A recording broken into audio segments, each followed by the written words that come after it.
I'm Chief Deputy Anthony Buckner with the Shelby County Sheriff's Office. And right now, I am standing inside of 201 Poplar here in the Shelby County Jail on the lower level in an area called the catwalk where our plumbing chases are located.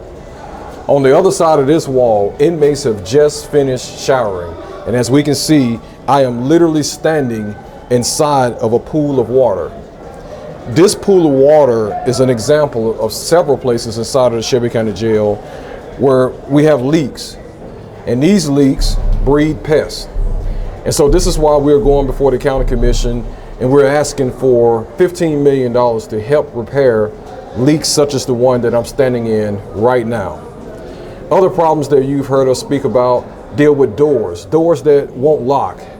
Inmates who are literally booby trapping doors just so they can sleep at night.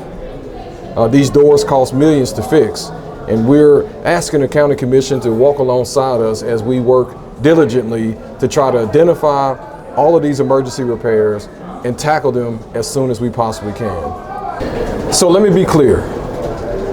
Supporting us with the $15 million to repair issues like the one that I'm standing in, literally pooling water, is not to replace our desire to pursue a new jail.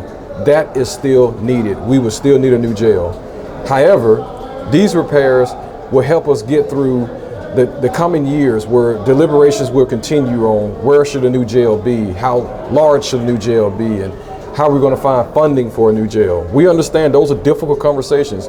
Those are difficult conversations for everyday taxpayers to understand how and when and where that support is going to come from, but then also for our elected officials who will have to make decisions on how to find that money. We understand these are very challenging and complex conversations, and deliberations will continue for years to come.